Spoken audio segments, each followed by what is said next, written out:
el bloque de constitucionalidad, Universidad Rafael Landívar, campus de Quetzaltenango, noviembre de 2017, Quetzaltenango. Un extracto de dicho trabajo fue publicado en el Opus Magna Constitucional en el tomo 14 de la Corte de Constitucionalidad. Representante de la Universidad Rafael Landívar en el concurso de arbitraje internacional de París, Universidad Sciences Po de París y Clifford Chance, firma internacional de abogados. De septiembre de 2012 a mayo de 2013, París, Francia. Ganador del primer lugar de la fase escrita, premio al mejor memorial de la competencia. Representante de la Universidad Rafael Landívar en la tercera competencia de arbitraje internacional, Universidad de Rosario de Colombia y Universidad de Buenos Aires, Argentina, del 13 al 16 de septiembre de 2016, Bogotá, Colombia. Para nosotros es un honor poder tenerlo el día de hoy, licenciado Edwin, para que nos pueda disertar con el tema establecido. Antes de iniciar, quiero pedirle a todos los participantes que puedan apagar sus micrófonos para no interrumpir al disertante. Cualquier duda que tengan la pueden escribir en el chat y se le dará un tiempo para poder contestarla. Bienvenido, licenciado. Muchísimas gracias. Quisiera empezar agradeciéndoles al comité de este evento, el comité de la competencia de arbitraje de CUNOC. También muchísimas gracias y realmente un gusto saludar, aunque sea por esta vía, al licenciado Gustavo Reina, a todos los demás integrantes del comité, de quienes soy conocido y amigo de muchos. Muchas gracias por esta invitación. Realmente es un gusto para mí poder estar con ustedes compartiendo algunos temitas sobre arbitraje comercial internacional el día de hoy. Sobre todo porque soy de la firme creencia, de la firme convicción que este tipo de eventos para el que ustedes están iniciando su preparación hoy, como los moot courts, pues son eventos realmente muy importantes en la vida académica de los estudiantes de Derecho. Personalmente he participado en 2 competencias, en 2 moot courts. Ambos han sido sobre arbitraje comercial internacional, 2 veces como participante, como muti, y otras veces como asesor. Incluso he tenido la oportunidad de ser asesor hace algunos años de algunos equipos de la Universidad de San Carlos, y más recientemente también he tenido la suerte de poder estar trabajando con los jóvenes de la Universidad de San Carlos, Campus Quetzaltenango.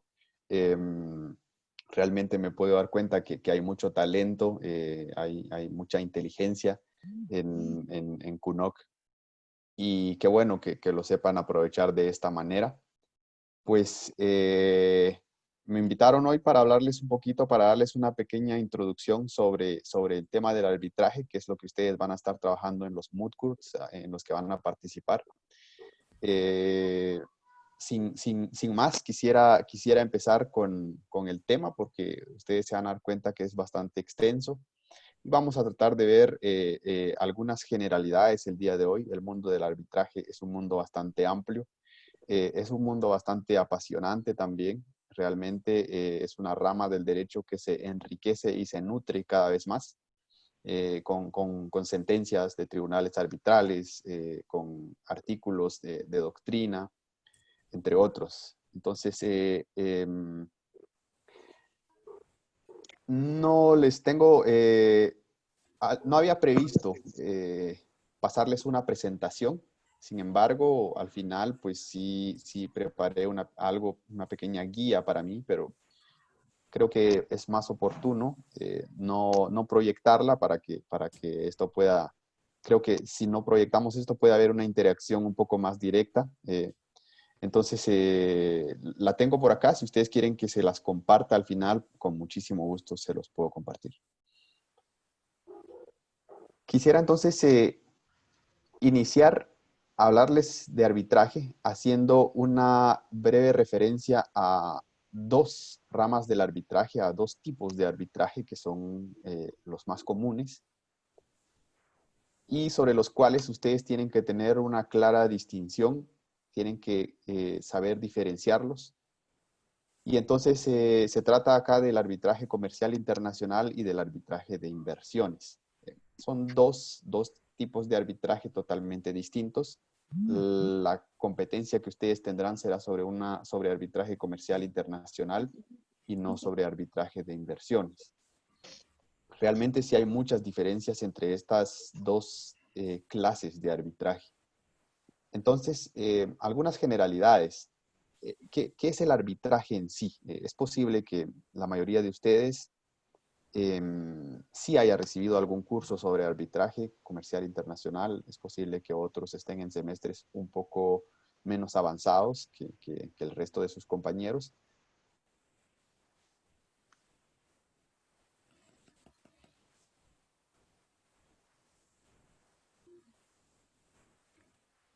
Licenciado.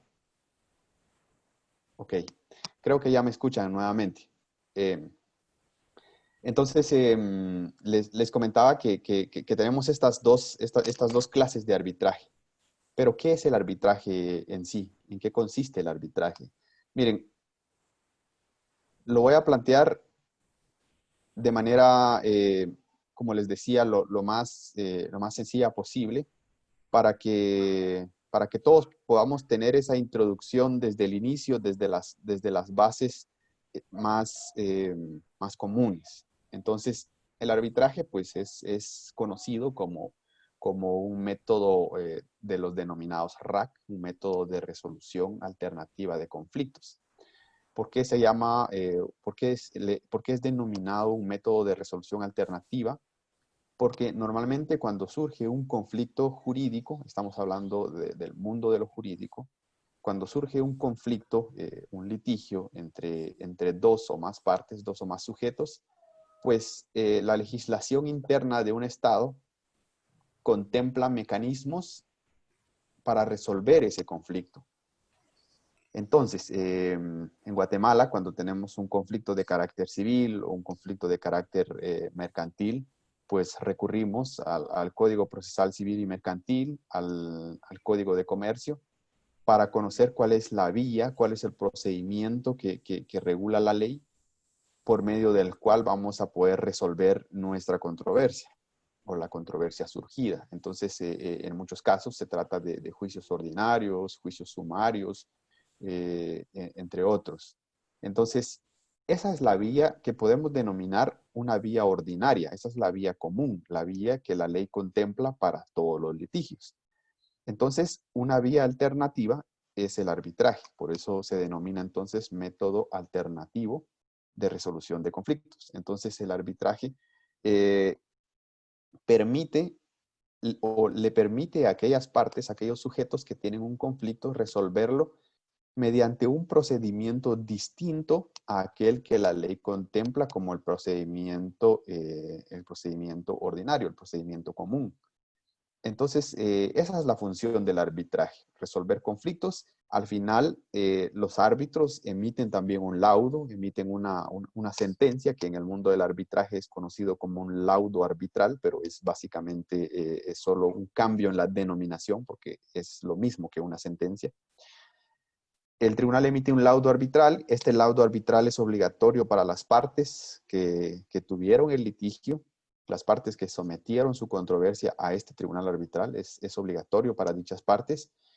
Y si alguna de las partes no lo quiere cumplir, pues es posible ejecutar ese laudo, es posible recurrir a los tribunales de ejecución para poder obligar a la parte condenada a que cumpla con su parte del laudo. Entonces, ¿cómo nace el arbitraje? ¿Cómo nace este método tan interesante de resolver controversias? El arbitraje es un método muy antiguo de resolver controversias. En la doctrina se dice que existen arbitrajes desde tiempos muy remotos. Algunos autores se atreven a decir incluso que uno de los primeros arbitrajes de la historia es el conflicto que tuvo que resolver el rey Salomón, un conflicto que es mencionado en la Biblia. Y entonces, cuando el rey Salomón tuvo que tomar esta famosa decisión entre darle entre decidir a quién le pertenecía la maternidad de un bebé, pues él conoció de un conflicto y lo resolvió de una manera alternativa. Entonces, algunos hacen mención a este evento como un antecedente del arbitraje comercial. Cuando se crea el arbitraje comercial, un autor que se llama Manson, de la Corte de Arbitraje, haciendo referencia a la creación de una institución arbitral, la Corte de Arbitraje Internacional de Londres, que se fundó en 1892. Este autor decía, en referencia a esta corte, que luego les voy a explicar yo en qué consisten las cortes de arbitraje y todo, pero cuando se funda una de las cortes pioneras en el arbitraje en 1892, repito, 1892, el autor Manson describe esta corte de esta manera. Cito, esta cámara tendrá todas las virtudes de las que carece la ley. Será rápida donde la ley es lenta, económica donde la ley es costosa, sencilla donde aquella es técnica, un órgano conciliador en lugar de uno agitador de conflictos. Si ustedes notan la descripción que hace este autor de la corte de arbitraje, es una descripción que encierra muchas virtudes, muchos beneficios, muchas características positivas del arbitraje. Y eso es lo que vamos a ver más adelante. Realmente el arbitraje es un método que permite resolver controversias de manera moderna. Es un método a la vanguardia que resulta ser bastante efectivo y que bueno que todos ustedes estén entrando por medio de este músculo al mundo del arbitraje. Por otro lado, como les había dicho al inicio, vamos a empezar todo el tema de hoy haciendo una diferencia entre el arbitraje comercial y el arbitraje de inversiones. Entonces, por otro lado, el arbitraje de inversiones es un arbitraje un poco distinto. Unos antecedentes del arbitraje de inversiones es aquel conocido como la diplomacia de las cañoneras. El arbitraje de inversiones se diferencia un poco del arbitraje comercial internacional por las partes, por cómo se origina el conflicto que se resuelve, como lo vamos a ver más adelante. Pero el arbitraje de inversiones involucra siempre a un Estado. Entonces, cuando un Estado está obligado a cumplir determinada obligación, determinado compromiso, pues, y no lo quiere hacer, se arbitraje de inversiones. Entonces, solo un segundo. Listo. Se recurre al arbitraje de inversiones. Entonces, vamos a estudiar un poquito más adelante en qué consiste, pero uno de los antecedentes es el denominado diplomacia de las cañoneras, del que les hacía referencia hace un momentito. Entonces, en el pasado, cuando un Estado estaba obligado a cumplir con una determinada obligación y no lo hacía, pues lo que hacían los demás estados a quienes les interesaba que este primer estado que mencioné sí cumpliera con sus obligaciones, estos demás estados se acercaban con buques y navíos a las aguas territoriales e incluso a las fronteras marítimas de los estados que tenían que cumplir la obligación y se acercaban con cañones, con barcos de guerra y diferente equipo militar para poder hacer presión y de manera diplomática indicarles que si no cumplían con su obligación, pues iban a haber consecuencias y que para eso estaban ahí los cañones, para eso estaban ahí los barcos de guerra, entre otros. Entonces eso fue conocido como la diplomacia de las cañoneras. Por lo general, los estados que tenían obligación de cumplir lo hacían porque no, se les incitaba a eso. Posteriormente, la diplomacia de las cañoneras evolucionó a lo que se conoce como los tratados de amistad, comercio y navegación, que son los antecedentes de los tratados bilaterales de inversión. Estos tratados de amistad, comercio y navegación son tratados que fueron destinados justamente a establecer relaciones de cooperación entre diferentes estados, relaciones de comercio amigable y respeto en las vías navegables. Entonces, en estos tratados de amistad, comercio y navegación, se empezaba a dar algunos antecedentes del arbitraje de inversiones porque se establecía como mecanismo para resolver controversias que se derivaran de ese tratado, es decir, que resultaran de violaciones a esos pactos de amistad, de violaciones a esos pactos de comercio. Entonces se hacía mediante el arbitraje. Posteriormente, en 1907, en la Haya se crea la Convención para la Resolución Pacífica de Controversias Internacionales. Si se dan cuenta, este antecedente es un antecedente bastante antiguo, 1907, más de 100 años ya. Y en 1965 se crea el Convenio sobre Arreglo de Diferencias Relativas a Inversiones entre Estados y nacionales de otros estados, que es conocido como el Convenio del CIADI. Entonces, este es un antecedente importantísimo del arbitraje comercial internacional, porque los arbitrajes del CIADI son los arbitrajes de inversiones. Entonces,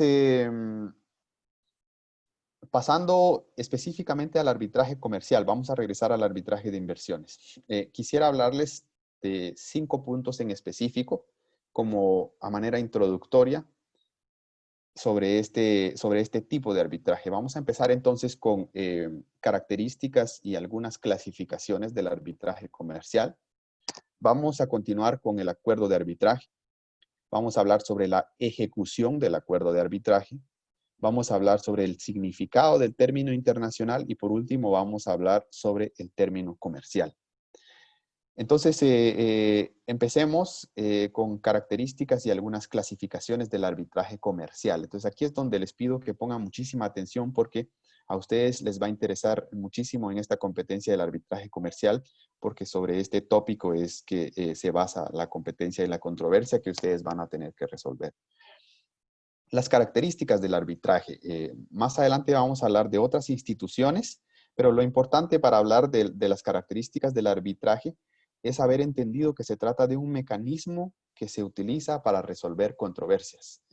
Un mecanismo que se utiliza para resolver controversias de manera alternativa a la jurisdicción ordinaria, que es la establecida justamente por la legislación ordinaria de un Estado, Código Civil, Código de Comercio, entre otros. Entonces, características. El arbitraje presenta una jurisdicción neutral. ¿Por qué el arbitraje presenta una jurisdicción neutral?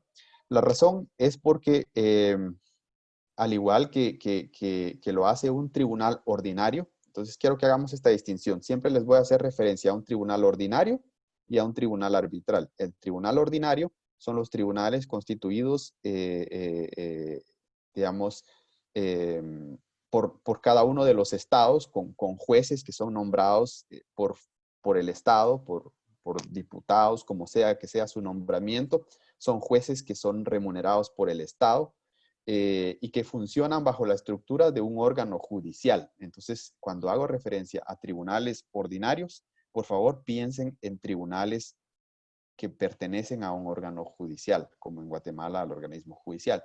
Y cuando hable, por el contrario, de tribunales arbitrales, estaré haciendo referencia a aquellos tribunales que se conforman para conocer de un arbitraje comercial, un arbitraje según el tema que estamos estudiando el día de hoy. Entonces, regresando, ¿por qué el arbitraje presenta una jurisdicción neutral? Presenta una jurisdicción neutral porque los integrantes de un tribunal arbitral, es decir, aquellas personas que son conocidas como árbitros, aquellos que juzgan en un arbitraje, son elegidos por las partes que tienen el conflicto. Es decir, vamos a imaginar a una empresa A y a una empresa B. Estas dos empresas o dos entidades tienen un conflicto. Entonces, para constituir un tribunal arbitral, lo más común es que estas partes decidan quiénes van a ser las personas, el tribunal que va a resolver la controversia de estas partes. Entonces, hay tribunales unipersonales, hay tribunales colegiados, hay tribunales que se integran, en ese sentido, ampliando la explicación, hay tribunales que se integran por un solo árbitro y tribunales que se integran por 3 árbitros, 5 árbitros. Por lo general son números impares para que no haya posibilidades de un empate en las decisiones. Entonces, lo común es que las partes nombren a su árbitro único, o en caso de tribunales colegiados, que por ejemplo un tribunal integrado por 3 árbitros, una de las partes nombre a un árbitro otra parte nombre a otro árbitro y entre estos dos árbitros elegidos por las partes, ellos se tendrían que poner de acuerdo para nombrar a un tercer árbitro. Entonces, eso garantiza una jurisdicción neutral, es decir, que el tribunal no se vaya a inclinar hacia una parte o hacia otra parte, como quizás podría pasar en la justicia ordinaria. Otra característica del arbitraje es que el arbitraje presenta cierta celeridad. Los arbitrajes, como vamos a ver más adelante, pueden ser de diferentes tipos. Pueden ser arbitrajes que van a ser desarrollados de conformidad con un reglamento de arbitraje, es decir, un reglamento o una especie de ley que va a establecer cuál es el procedimiento que se va a seguir para ese arbitraje. Cuando me refiero a procedimiento, ustedes se imaginarán que me refiero a los plazos para interposición de memoriales, plazos para conocimiento de pruebas, plazos para alegatos de vista, plazo para emisión de sentencia. Todo eso es el procedimiento. Entonces, por lo general, para un arbitraje existen reglamentos y cuando no los hay, pues las partes pueden sustituir esos reglamentos por pactos que ellos mismos hagan entre ellos, diciendo, por ejemplo, las partes se pueden organizar cuál va a ser el plazo para presentar la demanda, cuál va a ser el plazo para contestarla, cuál va a ser el plazo para diligenciar las pruebas, etc. Entonces, todo esto permite que hayan plazos y en el arbitraje, a diferencia de los tribunales ordinarios donde están desbordados, inundados de trabajo, pues el tribunal se constituye para conocer una sola causa. Se constituye para conocer un solo litigio. Es un tribunal específico creado para conocer de un solo problema. Entonces, eso significa que los plazos van a ser respetados y en consecuencia el arbitraje va a gozar de esta característica de celeridad a la que hice referencia. Otra característica resulta ser la economía o los costos del arbitraje. Ustedes se darán cuenta que cuando inicien o continúen con sus investigaciones sobre arbitraje, que en la doctrina existen criterios opuestos en la que unos autores indican que el arbitraje es un medio de justicia económico y otros autores, por el contrario, dicen que no, que el arbitraje resulta ser un medio de justicia, un medio de resolución de conflictos bastante oneroso. La verdad es que el arbitraje no es nada barato. Un arbitraje no es nada barato. Un arbitraje implica el pago de honorarios de abogados especialistas en la materia, de abogados que conocen mucho sobre arbitraje. Implica también la remuneración del tribunal arbitral. Los árbitros tienen una remuneración que en la mayoría de los casos se regula de conformidad con un arancel y este arancel tiene porcentajes que no son mega elevados, no son súper elevados, pero sí son porcentajes significativos con respecto a la cuantía del litigio. Por otro lado, hay que pagar también, como no estamos acudiendo a un tribunal ordinario, pues no tenemos unas instalaciones, no tenemos las instalaciones de un juzgado, entonces las audiencias se deben de celebrar en algún lugar. Hay arbitrajes para los arbitrajes que son administrados por una institución arbitral, pues se le paga a la institución quien pone las salas donde se realiza el arbitraje. Y para aquellos arbitrajes que no son administrados por una institución, pues las partes tienen que ponerse de acuerdo y conseguir una sala, un lugar, un salón donde se podría llevar a cabo la o las audiencias. Pueden ser incluso en hoteles, en salones de eventos. Y entonces eso implica un gasto en el procedimiento de arbitraje, lo cual hace que sumando los honorarios de los abogados, los honorarios de los árbitros, los gastos administrativos del arbitraje, sí sea una forma de resolver controversias bastante onerosa.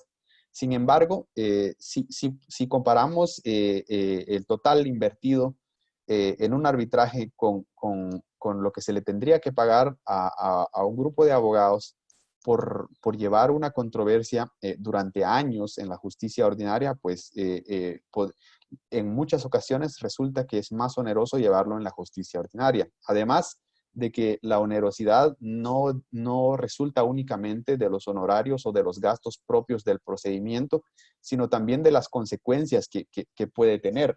Hay casos donde, por ejemplo, se constituye una determinada entidad. Se constituye una entidad, imagínense ustedes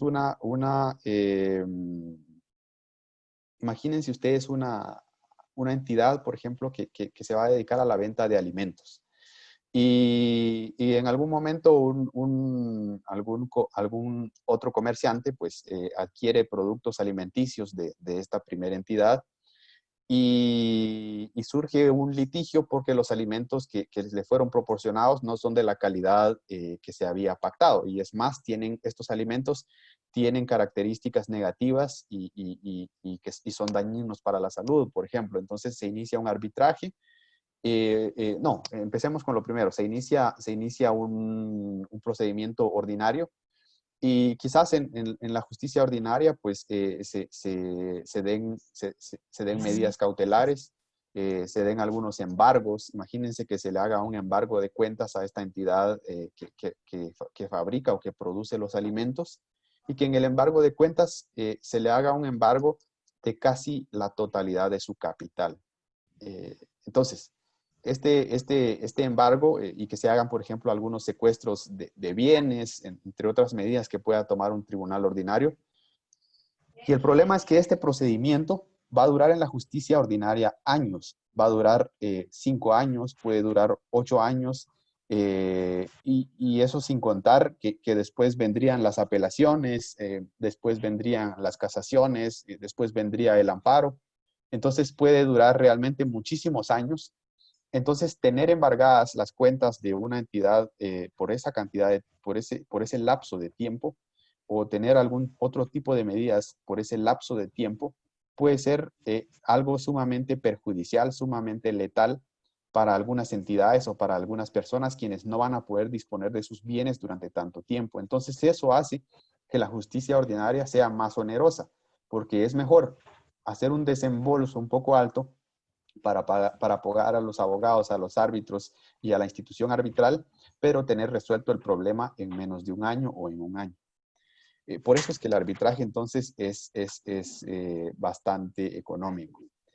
Otra característica es que el arbitraje es confidencial. No nos vamos a tardar más en las características porque eso es como muy básico, pero el arbitraje goza de esta buena característica que es la confidencialidad. Las partes tienen ese compromiso que abarca también, que se extiende para el tribunal arbitral. Vamos a pedirle a algunos que tienen encendido su micrófono que por favor lo apaguen. Catarina Schiap, por favor, si puede apagar su micrófono. Muchas gracias. En ese caso, la confidencialidad, como les decía, se extiende para los árbitros, se extiende para el secretario del tribunal arbitral, se extiende para todos aquellos sujetos que participen en un arbitraje. Entonces, esto hace que el arbitraje sea también atractivo para algunas entidades, porque, por ejemplo, si retomamos el ejemplo inicial que les puse de la entidad que produce alimentos y que le vende a otra entidad, pues esta primera entidad, que es una entidad nueva, recién constituida, no querrá que salga a la luz pública que tiene un proceso en su contra porque sus alimentos no son de buena calidad o porque incluso se presume que son perjudiciales para la salud humana. Entonces, obviamente, si puede llevar un proceso donde todo esto sea de carácter confidencial y nadie lo sepa, pues es mucho más ventajoso porque es muy probable que estos argumentos de baja calidad y perjudicial para la salud humana sean incluso argumentos falsos inventados por la contraparte, pero que podrían generar un perjuicio sobre la imagen de la primera entidad. Entonces, por eso es que muchos prefieren el arbitraje porque normalmente todo lo que sucede ahí es de carácter confidencial. El arbitraje también es bastante flexible, es otra característica. El arbitraje es flexible. Si no están logrando apuntar todo, al final le doy una leidita rapidito a esto. El arbitraje es bastante flexible porque le permite a las partes pactar diferentes aspectos, diferentes temas del arbitraje y llegar a acuerdos y consensos.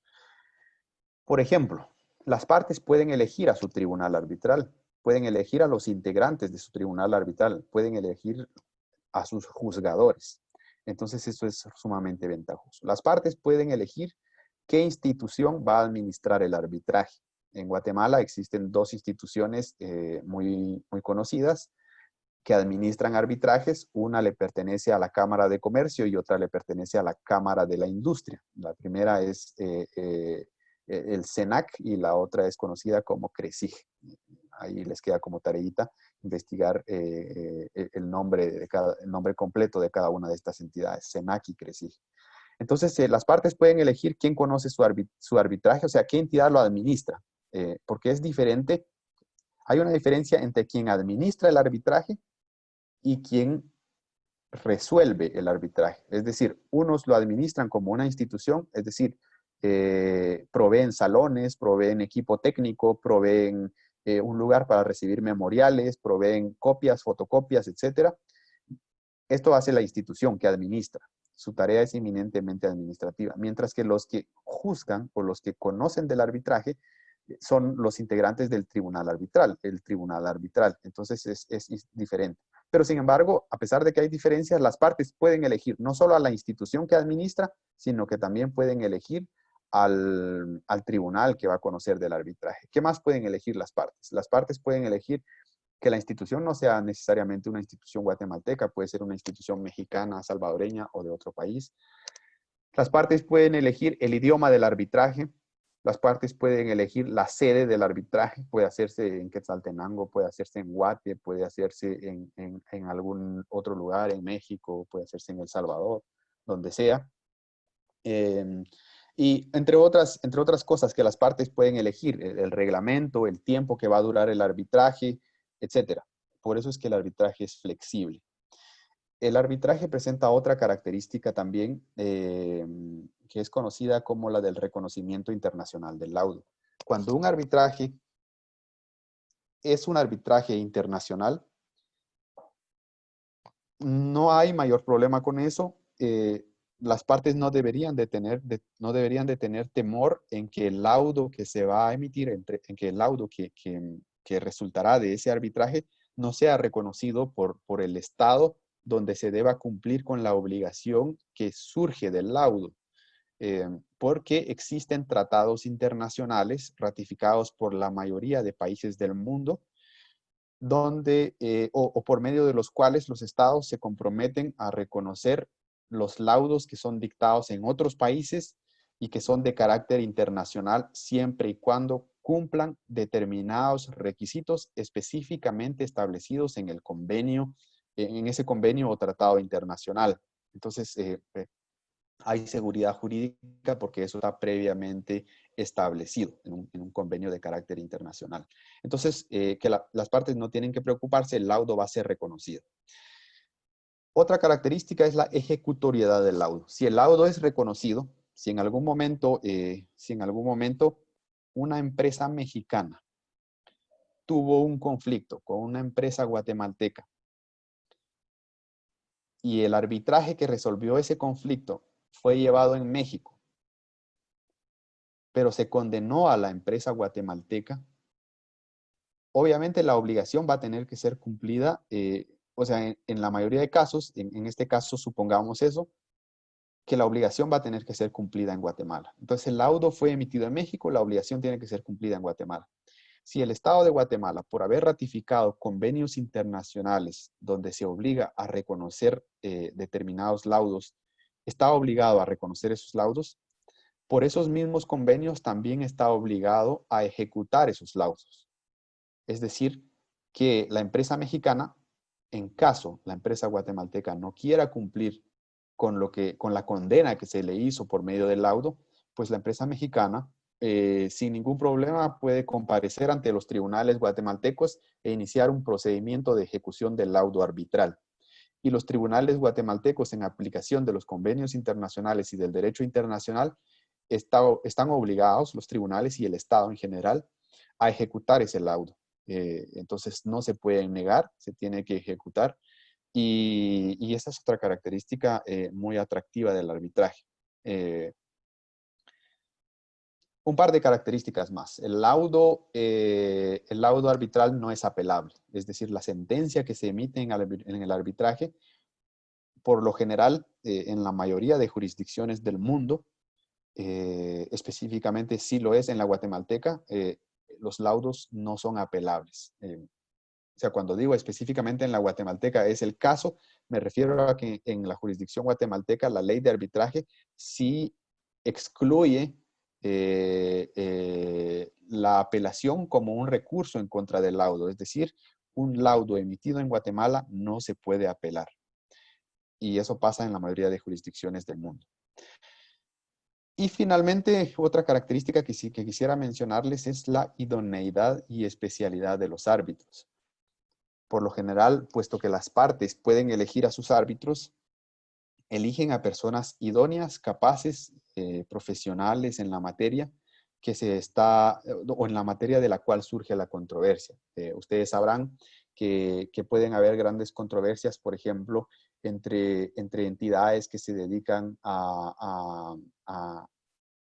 por ejemplo, a la producción de energía eléctrica, otro tipo de energía, gas, centros comerciales, entidades que se dedican a la construcción de edificios. Entonces, obviamente, si nuestro conflicto se deriva, si nuestro conflicto es un conflicto de carácter energético, pues las partes que tienen entre ellas un conflicto, cada una buscará a un árbitro que sea especialista en materia de energía, que sea un abogado que ha trabajado temas de electricidad, temas de gas, etcétera, o ingenieros incluso. Nada obliga a que los árbitros, es decir, a que los que vayan a juzgar la controversia, tengan que ser estrictamente profesionales del derecho. Puede ser un ingeniero con algunos conocimientos legales y quien puede ser designado como árbitro. Por eso es que el arbitraje es tan flexible. Imagínense ustedes poder designar como árbitro a un ingeniero o a un arquitecto o a algún otro profesional, no necesariamente del mundo jurídico. Entonces, pasamos ahora a platicar un poco sobre algunas clasificaciones algunas clasificaciones del arbitraje. Espero todavía no haberlos perdido. Que estén todavía conmigo, a eso me refiero, no haber perdido su atención. Y entonces les voy a hablar en específico sobre 6 clasificaciones del arbitraje. Acuérdense ustedes que las clasificaciones que se hacen de alguna materia, de alguna institución jurídica, no debe de tener un numerus clausus, porque las clasificaciones simplemente resultan de formas distintas o de enfoques distintos con el que se puede observar una determinada institución jurídica. Entonces, las clasificaciones que yo les presento no son las únicas que hay sobre el arbitraje. El arbitraje se puede seguir clasificando de otras maneras, pero yo les quiero hacer referencia a las más comunes. Una clasificación se deriva del derecho que va a servir para resolver la controversia. Imagínense ustedes imagínense algo, nos estamos saliendo un poco de lo comercial, pero vamos a un ejemplo civil. Imagínense un contrato de arrendamiento. Dos entidades que tienen entre dos entidades, el arrendador y el arrendatario, pues hay un conflicto de arrendamiento. Ese conflicto va a tener que ser resuelto normalmente en Guatemala por el Código Civil. Entonces, ¿cuál es la norma que va a resolver el conflicto? El Código Civil. Esa va a ser la ley aplicable al fondo del asunto. Así se determina. Así se denomina, perdón, la ley aplicable al fondo del asunto.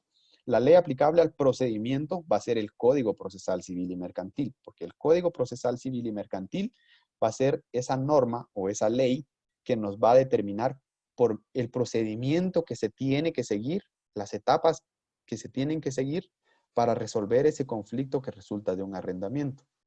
Pero el Código Procesal Civil y Mercantil solo nos establece plazos para la demanda, plazos para la contestación, plazos para justamente para conocer del procedimiento. Pero el Código Procesal Civil y Mercantil no nos establece los derechos de cada una de las partes, los derechos del arrendador y del arrendatario. Entonces, en ese caso, la norma que contiene el derecho aplicable al fondo de la controversia es el Código Civil. Entonces, ese ejemplo se los puse para que ustedes puedan distinguir a qué me refiero cuando hablo de norma procesal y norma de fondo. Entonces, según la norma que se utilice, según la norma que se vaya a utilizar para el fondo del asunto, el arbitraje puede ser clasificado de dos maneras. Puede ser un arbitraje de derecho y puede ser un arbitraje de equidad. Esa es la primera clasificación que les quiero presentar.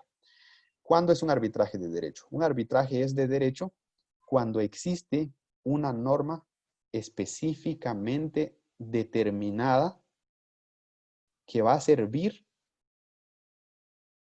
para establecer cuáles son los derechos que cada una de las partes tiene y que va a servir justamente para resolver la controversia. Por ejemplo, si se está alegando un incumplimiento contractual, en un arbitraje de derecho vamos a tener una norma que nos indique cuándo hay un incumplimiento contractual, ¿verdad? Por el contrario, un arbitraje de equidad es aquel arbitraje que se desarrolla cuando no hay una norma específica para el fondo del asunto. Es decir, cuando no hay una norma específica que nos diga cuándo debe de considerarse que hay un incumplimiento contractual. Pero ¿cómo es posible que no haya una norma?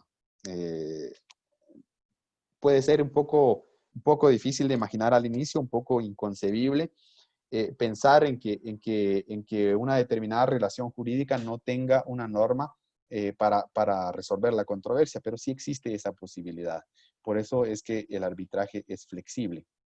Porque es posible, por ejemplo, que las partes, haciendo uso de este gran principio del derecho civil, conocido como la autonomía de la voluntad, es posible que las partes, haciendo uso de su autonomía de la voluntad, pacten mediante un acuerdo de arbitraje que si tienen una controversia, se va a resolver mediante arbitraje y vayan un poquito más allá y digan, se va a resolver mediante arbitraje, pero no queremos que se resuelva de conformidad con el Código Civil ni de conformidad con el Código de Comercio de Guatemala. Tampoco con el de México, porque la otra parte es de México, supongamos en este ejemplo. Entonces queremos que en realidad la persona a quien designemos como árbitro o las personas a quienes designamos como árbitros se alejen de estas legislaciones, tanto de la guatemalteca y como de la mexicana, y que resuelvan con su leal saber y entender, que resuelvan de conformidad sí, con su leal saber y entender o con su crítica propia, con su sentido común. Entonces, las partes pueden pactar eso. Las partes pueden darle ese poder al tribunal arbitral. Las partes pueden sustraerse de la aplicación de determinadas normas jurídicas y decir que en vez de esas normas, el árbitro resuelva de conformidad con su leal saber y entender. Entonces, eso significa que, por ejemplo, en esta situación que yo les decía, en que podemos nombrar a un árbitro como ingeniero, a un ingeniero como árbitro, pues está bien que el arbitraje sea de equidad, porque entonces él no va a tener que apegarse ni al Código Civil ni al Código de Comercio, porque no sabe nada de Código Civil ni de Código de Comercio. Pero si le dicen, mire a usted le vamos a explicar cuál es el conflicto. Cada parte va a indicar su posición y usted juzgue con su leal saber y entender. Si usted cree que es justo que gane el sujeto A el arbitraje, pues usted condena al sujeto B. Y si usted cree lo contrario, usted condena al sujeto A. Esa es una clasificación del arbitraje, de equidad y de derecho. Puede haber también un arbitraje, otra clasificación es el arbitraje ad hoc y el arbitraje institucional. Un arbitraje es institucional cuando existe una institución que administre el arbitraje. Ya les hacía referencia hace un momento que administrar el arbitraje no significa nada más que proporcionar salones para realizar las audiencias, proporcionar una oficina en la que se reciban los memoriales, proporcionar equipo para copias, fotocopias, proporcionar equipo audiovisual para las audiencias, proporcionar equipo técnico que se encargue de grabar las audiencias, hacer las notificaciones respectivas, entre otros. De eso se trata de administrar un arbitraje. No se trata de nada más. Es algo distinto el tribunal arbitral. Entonces, es institucional el arbitraje cuando hay una institución que administra y es un arbitraje ad hoc cuando no hay institución que administra. Cuando el arbitraje, pues, es llevado y es administrado por el propio tribunal y por las mismas partes. En ese caso, pues, las partes y el tribunal van a tener que ingeniárselas entre ellos para conseguir un lugar donde llevar a cabo las audiencias. En ese caso, el encargado de las notificaciones va a ser el secretario del tribunal arbitral. El encargado de las copias va a ser el secretario del tribunal arbitral. El tribunal en general, pero esa tarea se le designa al secretario. Y, y todo lo demás, ¿verdad? Que son temas administrativos.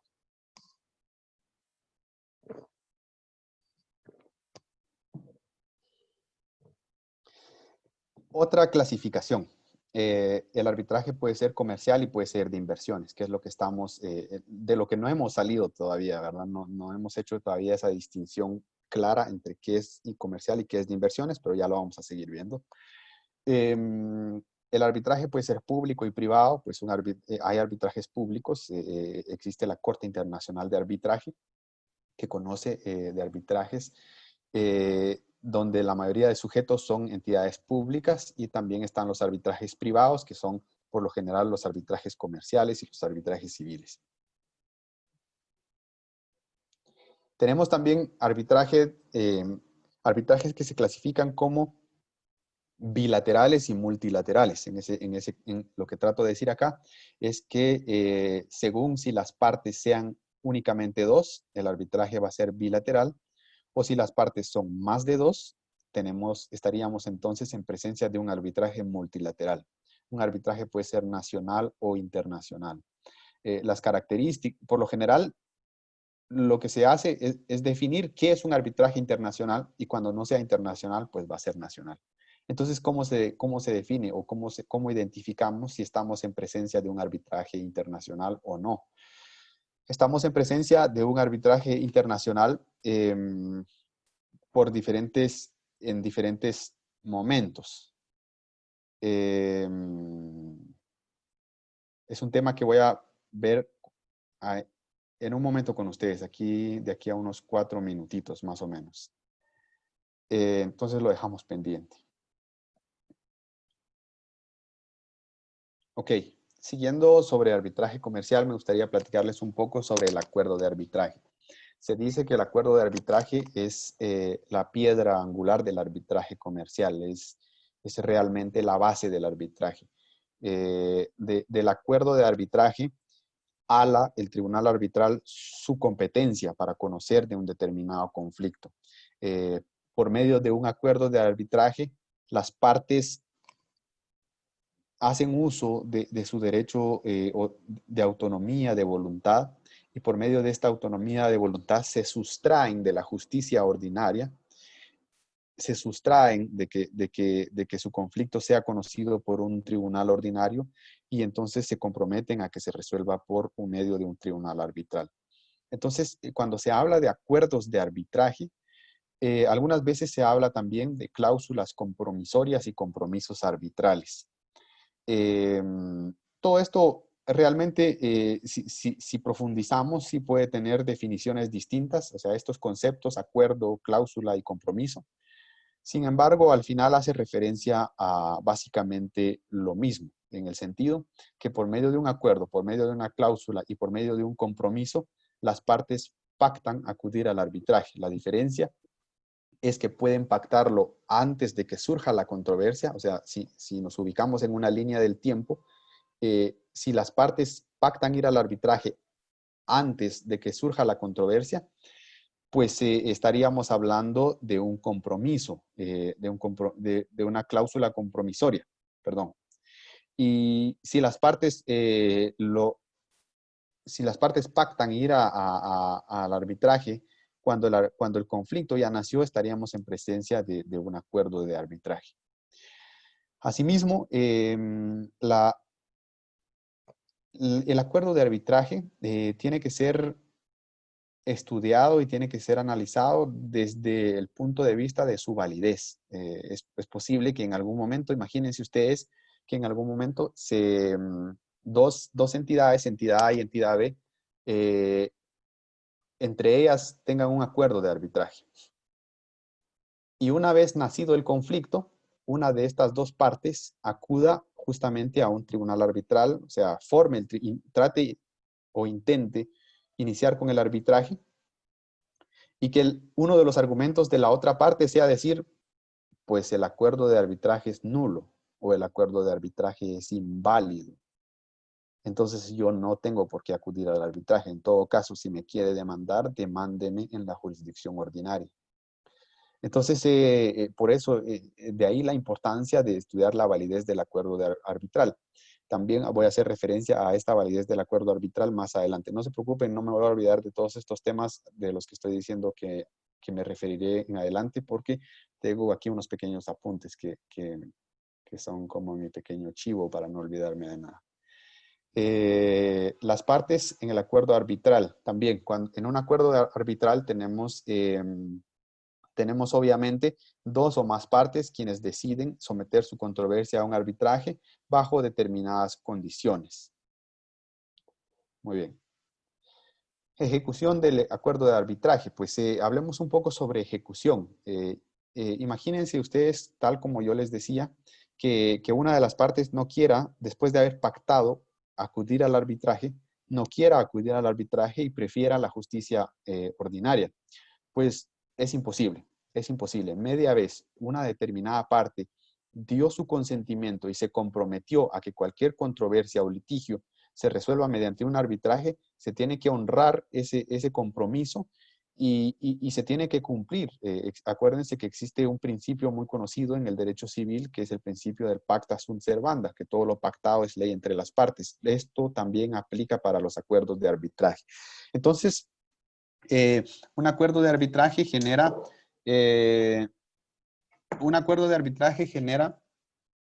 una obligación. Y la obligación es justamente la obligación de acudir al arbitraje. Por otro lado, también genera la obligación de no acudir a la justicia ordinaria. Entonces, al hacer esto, le otorga jurisdicción al tribunal arbitral. La consecuencia es que el tribunal arbitral va a ser competente. Es decir, ¿por qué un tribunal arbitral que se forma de la nada? ¿Por qué según el ejemplo que yo les ponía de un arquitecto o de un ingeniero que se puede volver árbitro y resolver una controversia? ¿Por qué esta persona, que nunca ha estudiado derecho en su vida, o que probablemente sí, puede venir y resolver una controversia entre mi persona y otra persona u otra entidad? Porque esta persona o este árbitro estaría extrayendo su competencia de la cláusula arbitral, del acuerdo de arbitraje. Entonces, el acuerdo de arbitraje le otorga jurisdicción al tribunal arbitral. De ahí nace la competencia del tribunal arbitral. ¿Qué pasa si una de las partes no quiere acudir al arbitraje? Vamos a ver, de repente alguien de acá esté animado en participar y así me darían tiempo a mí de tomarme un poquito de agua. Tal vez alguien nos quiera responder aquí entre los participantes. Realmente me gustaría mucho que participen. Muy brevemente, diciendo qué pasaría si una de las partes no quiere acudir al arbitraje. O sea, un sujeto, una entidad A y una entidad B ya pactaron ir al arbitraje si hay una controversia entre ellos que resulta del contrato de compraventa de X cosa que hicieron. Y justamente surgió una controversia y entonces ahora la parte que se vio perjudicada plantea una demanda de arbitraje y quiere iniciar el arbitraje. Entonces, ¿qué pasa si la otra no quiere acudir al arbitraje? Licenciado, muy buenas tardes. Buenas tardes. Con respecto a su pregunta, ¿verdad? Usted comentaba al principio que en los acuerdos de épocas pasadas se hacía presión a través de, a través de la incursión en aguas territoriales del país que no quería cumplir con esa obligación. Me imagino que también acá debe de haber algún procedimiento para ejercer presión sobre el ente o la persona que no quiera cumplir con esta obligación.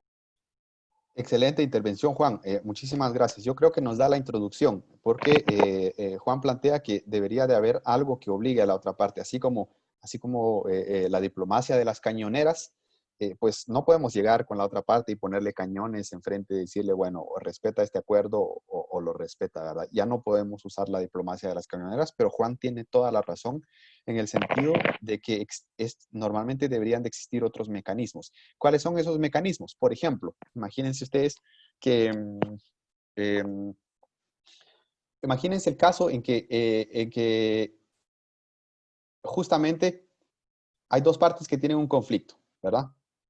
Y la parte que se vio perjudicada o la parte que quiere iniciar el arbitraje es justamente la parte que no quiere ir al arbitraje, o sea, que no quiere resolver su conflicto mediante un procedimiento de arbitraje, sino que prefiere el procedimiento ordinario. Y esta parte, como es la perjudicada, va ante un tribunal y le dice a un tribunal ordinario, o sea, no el de primera instancia civil, por ejemplo, y plantea su demanda. ¿Y qué hace el juez? ¿Qué hace un juez de instancia cuando le plantean una demanda? O sea, si esta parte, bajo el supuesto de que existe una cláusula arbitral. Esa sería la nueva pregunta para alguien más que quiera participar. Licenciado, disculpe, nuevamente soy yo. Adelante, Bueno, Juan. en este caso, bueno, al saber que hay una cláusula arbitral, usted comentaba que es imposible que, que, que, que esta un tribunal ordinario pueda conocer esto porque media vez está el consentimiento de las dos partes, esta debe respetarse. Entonces bueno, lo que a mí se me ocurre, ¿verdad? Es que no podría ser competente el tribunal para conocer de este caso. Excelente intervención, Juan. Qué bueno que haya participado una segunda vez porque terminó de completar la respuesta y tiene razón. Pues sí, justamente lo que nos respondía Juan, el tribunal ordinario no sería competente y tiene que resolver justamente que no es competente para conocer de la controversia porque existe un acuerdo de arbitraje entre las dos partes que tienen el conflicto. Y entonces de esa manera es que el tribunal ordinario le pone los cañones a la parte interesada y le dice, mire, vaya, si usted quiere iniciar un procedimiento contra la entidad A, pues simplemente respete su compromiso arbitral, respete el pacto de arbitraje que usted tiene con la otra parte y demándelo en arbitraje. Entonces, eh, eh, esa es la forma de hacer cumplir. Esa es la forma de hacer cumplir el pacto arbitral. Entonces, sí, continuemos. Y por otro lado, solo para terminar de responder, en caso sea otra la situación, pues el que no quiere comparecer al arbitraje también se le puede declarar rebelde y un arbitraje puede continuar como un procedimiento ordinario sin la presencia de aquel que no quiere comparecer, media vez se le haya declarado rebelde. Entonces, en algún momento les dije que íbamos a establecer cuáles son los supuestos en que un Disculpe, árbitro... Adelante, ¿alguien quiere hablar? una consulta. Fíjese que, y si ya se inició el proceso por un juzgado normal, digámoslo así, pero se tenía una cláusula de arbitraje. Sí, o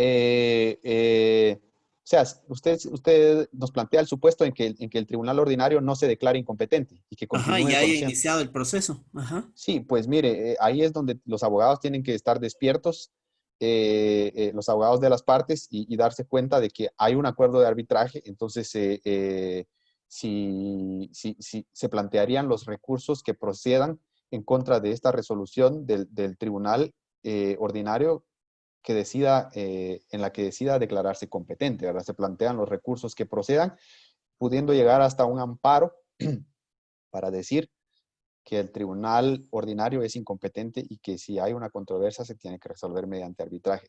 puede tardar mucho tiempo, pero no hay que preocuparse mucho porque si existe un acuerdo de arbitraje, aunque tengamos que llegar hasta la Corte de Constitucionalidad, definitivamente se tiene que respetar ese acuerdo de arbitraje.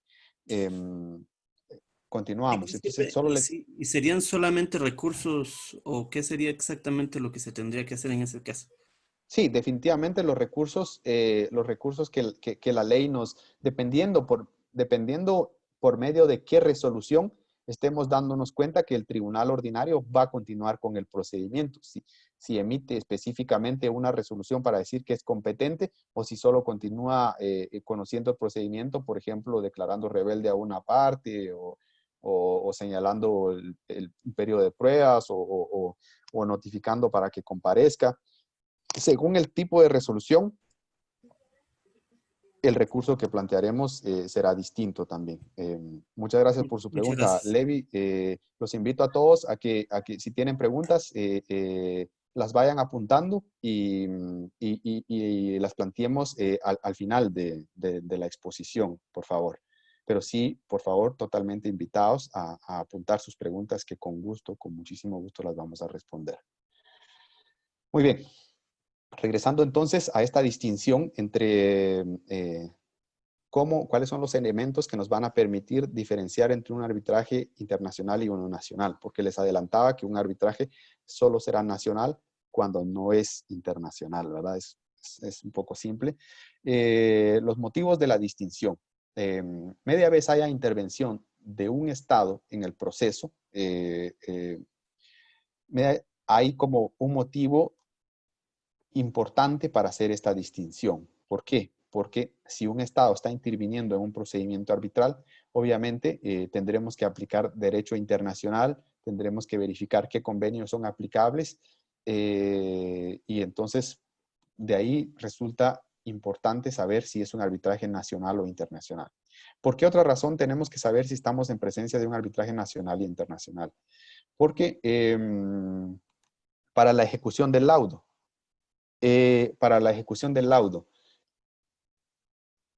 si estamos en presencia de un arbitraje nacional, pues no tenemos que hacer uso de ningún convenio internacional para ejecutar el laudo. Utilizamos el Código Procesal Civil y Mercantil y ejecutamos el laudo, es decir, el laudo tiene que ser reconocido. Pero si estamos en presencia de un arbitraje internacional, obviamente, para ejecutar el laudo, imagínense que ustedes quieran ejecutar el laudo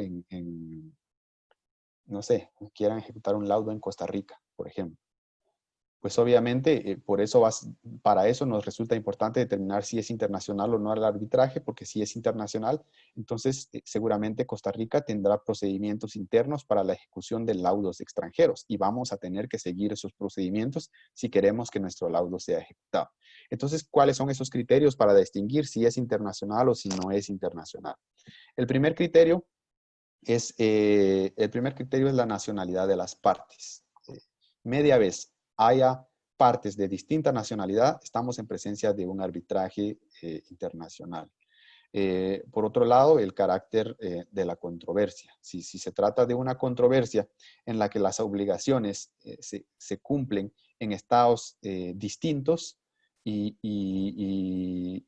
las obligaciones se adquieren en estados distintos, pues también estamos en presencia de un arbitraje internacional. Es decir, una parte, por ejemplo, podrían ser dos entidades guatemaltecas que estén pactando la compraventa de algún determinado bien, pero que se tenga que entregar en otro país, por ejemplo. Entonces ese sería un contrato de carácter o una controversia de carácter internacional, porque el cumplimiento de la obligación se da en un estado distinto al de la nacionalidad de las partes o de alguna de las partes. El significado del término comercial, porque estamos hablando de arbitraje comercial internacional. ¿Qué significa comercial? Yo les presento aquí, no son mis palabras, son las palabras de un autor muy conocido en el mundo del arbitraje, se llama Nigel Blackaby, y él define el término comercial como un contrato comercial de la siguiente manera. Un contrato comercial es el tipo de contrato celebrado entre comerciantes en el curso habitual de sus actividades. Muy simple la definición, muy lógica, se las repito. Un contrato comercial es el tipo de contrato celebrado entre comerciantes. Es decir, primer requisito, es que las personas que celebren el contrato gocen de las características de ser comerciantes. El Código de Comercio de Guatemala nos dice quiénes son comerciantes. Y lo segundo es que esta relación se esté llevando a cabo en el curso habitual de sus actividades. ¿Cuáles son las actividades habituales de un comerciante? Pues los negocios, justamente las actividades mercantiles. Entonces, si dos comerciantes, por ejemplo,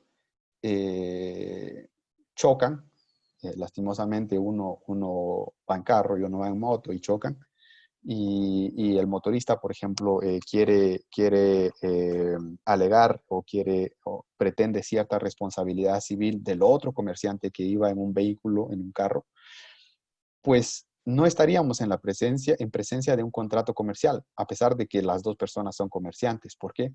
Porque no están en el curso habitual de sus actividades, ¿ya? Entonces, tiene que ser una relación que surja del curso habitual de las actividades de los comerciantes. Entonces, vamos a hacer un pequeño paréntesis y vamos a hablar ahora de arbitraje de inversiones. El objetivo principal es que todos ustedes sepan qué es un arbitraje comercial y qué es un arbitraje de inversiones, para que después sigamos hablando de arbitraje comercial y no lo confundan en ningún momento con este otro arbitraje que también es muy conocido, y sobre todo porque la competencia de ustedes es de arbitraje comercial y en algún momento les pueden o puede resultar en la competencia de ustedes o en su carrera profesional un arbitraje comercial y un arbitraje de inversiones, para que sepan hacer la distinción. Arbitraje de inversiones. Cambiamos de tema. Les quiero hablar aquí entonces de 4 puntos importantes. Empezamos. ¿Qué es un arbitraje en materia de inversiones? Número 1. Número 2, cuestiones jurisdiccionales, o sea, qué problemas, qué litigios se resuelven mediante el arbitraje de inversiones. Número 3, derecho aplicable al fondo de la controversia. ¿Será que es el mismo derecho que un arbitraje comercial? Les anticipo la respuesta, no. Y número 4, el fondo de la controversia. El fondo de la controversia. Ok, empecemos. El arbitraje en materia de inversiones, tal como lo indica su propio nombre, es un arbitraje que es un mecanismo también de resolución de controversias que se utiliza para proteger las inversiones que puedan hacer, valga la redundancia, los inversionistas o personas o entidades en un determinado estado.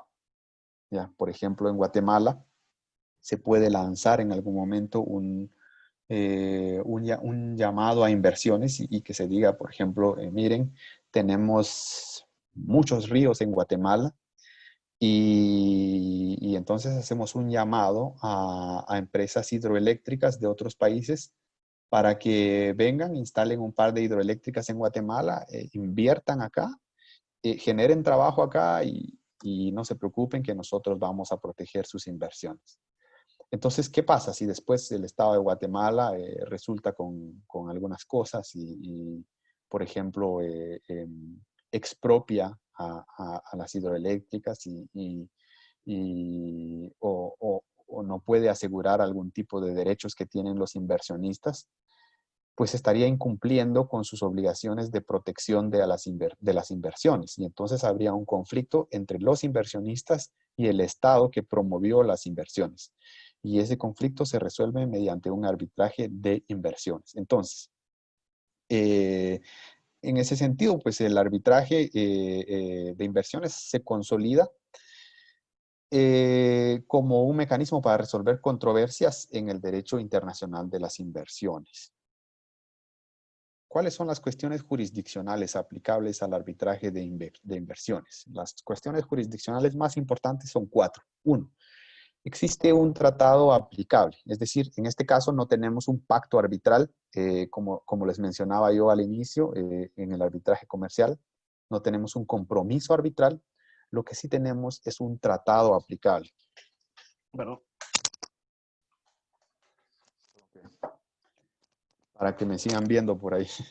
Entonces, les decía que no tenemos una cláusula arbitral, pero sí tenemos un tratado aplicable. Entonces, en este tratado aplicable, las partes justamente se comprometen a promover las inversiones. Estos tratados aplicables en materia de inversiones son los famosos TBIs o los tratados bilaterales de inversiones o los tratados multilaterales de inversiones.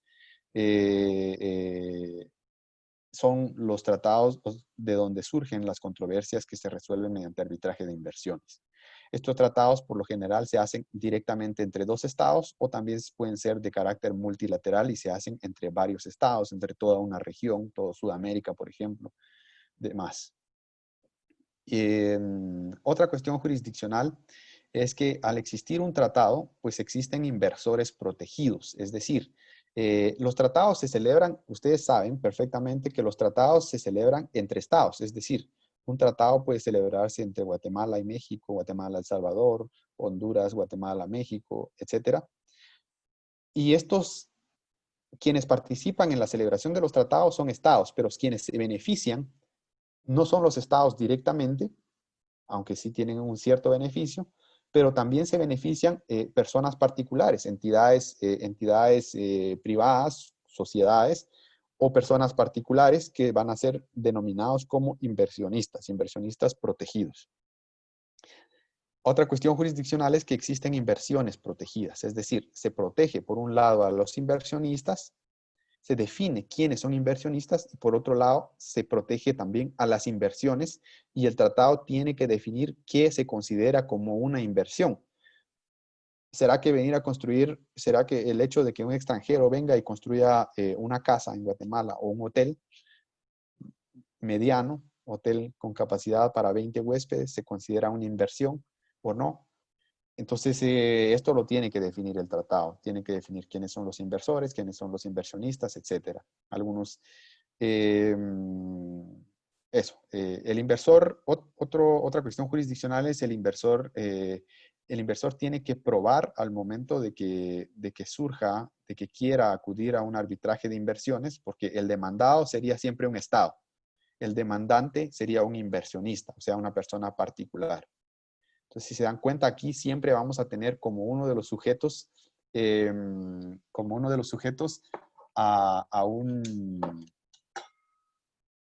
vamos a tener como uno de los sujetos a un Estado, siempre. Y como otro sujeto podemos tener a personas particulares o a entidades. Entonces, ¿qué tiene que hacer el inversor? ¿Qué tiene que hacer? El inversor tiene que probar que la controversia surge de una inversión. El inversor también tiene que probar que ambos estados, o sea, el estado del inversor, si yo soy el inversor, mi estado sería el estado guatemalteco. Mi inversión puede estar, por ejemplo, en Estados Unidos. Entonces, si yo quiero demandar al gobierno de los Estados Unidos, tengo que probar, primero, que mi controversia surge de una inversión. Segundo, que tanto Guatemala, mi estado, como el estado al que estoy demandando son parte de un convenio. Y tercero, que el estado receptor, o sea, Estados Unidos, como el estado inversor, es decir, Guatemala, han consentido el arbitraje. O sea, que ambos estados han dicho que en caso haya alguna controversia inversionista-inversor, se va a resolver mediante arbitraje. Hay que probar esas tres cosas. El derecho aplicable al fondo de la controversia, o sea, yo demando, como inversionista, yo demando a un estado X, el estado que ustedes se quieran imaginar, ¿cuál va a ser mi derecho aplicable? En el caso de un arbitraje comercial, yo les decía que pueden haber arbitrajes ad hoc, o sea, donde el árbitro va a resolver según su leal saber y entender, y pueden haber arbitrajes de derecho, donde sí hay una norma aplicable al fondo. ¿Cuál es esa norma en un arbitraje de inversiones? Regresamos a nuestro arbitraje de inversiones. Lo que les adelantaba, las normas que yo les adelantaba son los tratados bilaterales de inversión y el derecho internacional. Esa es la normativa aplicable en el arbitraje de inversiones. El fondo de la controversia.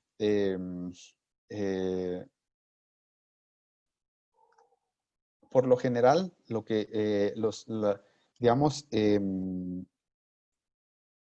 que origina litigios susceptibles de resolverse mediante arbitrajes de inversiones son diferentes causas. Las causas más comunes son violaciones al derecho a un trato justo y equitativo. Es decir, en esos convenios que se celebran entre dos estados, Guatemala y México, por ejemplo, Guatemala se compromete con México y al revés, a que todos los inversionistas guatemaltecos en México y todos los inversionistas mexicanos en Guatemala van a tener en cada uno de estos estados un trato justo y equitativo. Los estados se comprometen a darles a los inversionistas un trato justo y equitativo. Entonces, si yo como inversionista considero, y estoy seguro que me fue violado el derecho a un trato justo y equitativo, pues puedo promover un arbitraje de inversiones. Ese es el fondo de la controversia. Otro tema de fondo, la prohibición de adoptar medidas arbitrarias y discriminatorias que afecten la inversión.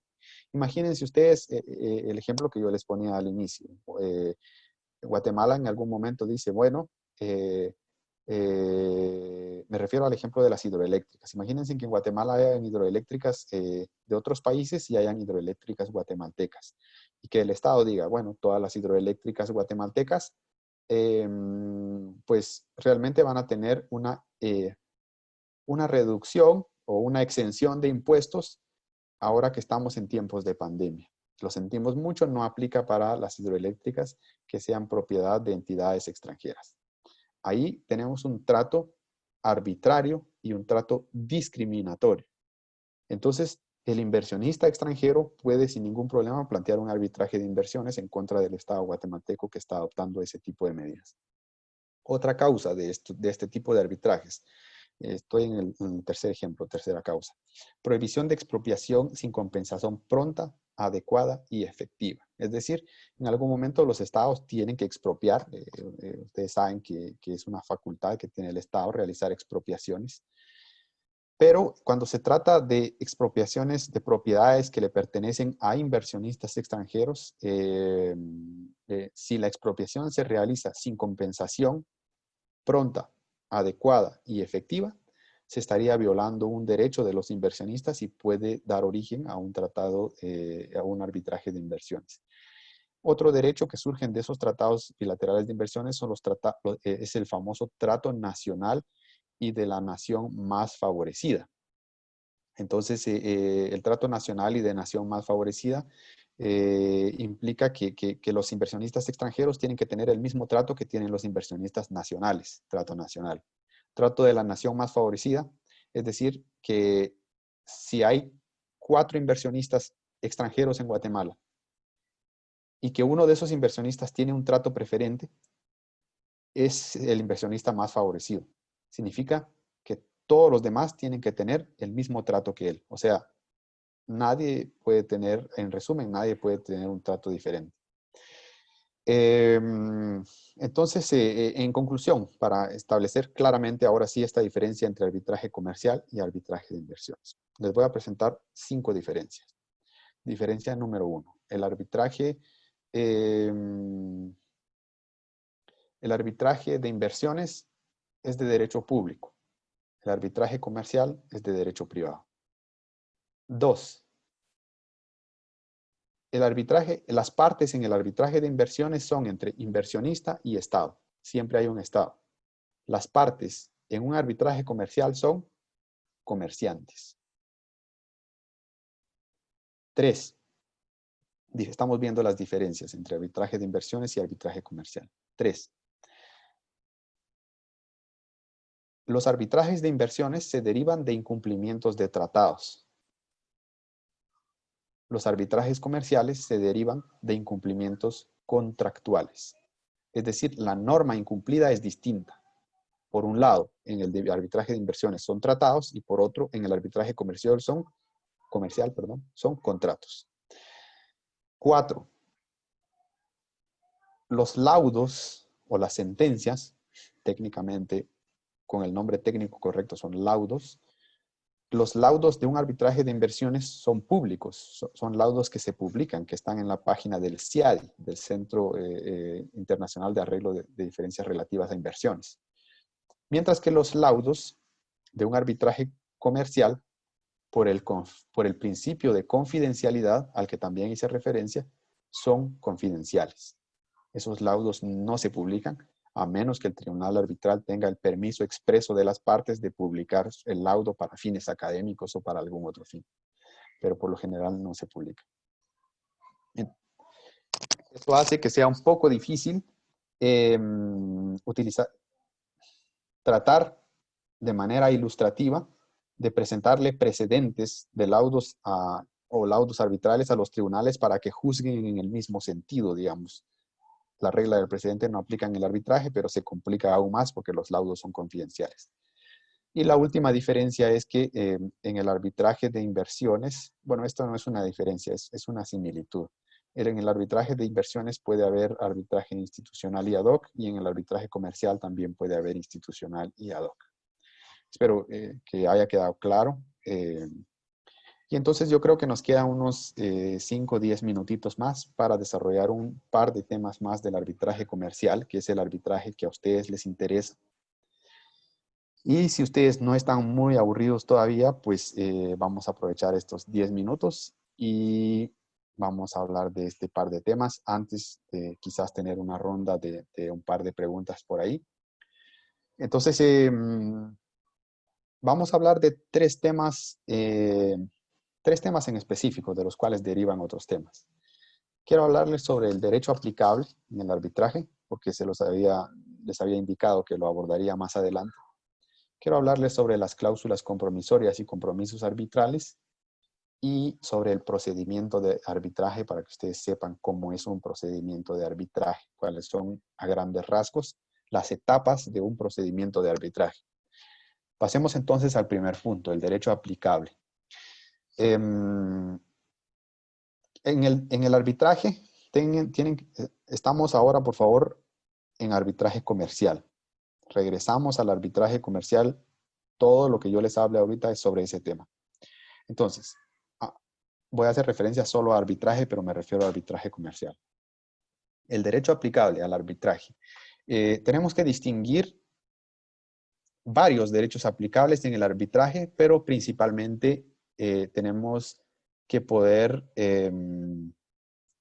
distinguir dos derechos aplicables. El primero es el derecho que rige el arbitraje, el derecho conocido como lex arbitri. Y el segundo es el derecho aplicable al fondo de la controversia. Entonces, lo primero, fíjense ustedes que el arbitraje, al igual que un procedimiento ordinario para resolver controversias, como les decía al inicio, el procedimiento ordinario tiene un código procesal civil y mercantil. O sea, resumiéndolo, tiene un código procesal. Y también tiene normas aplicables al fondo, es decir, código civil, código de comercio.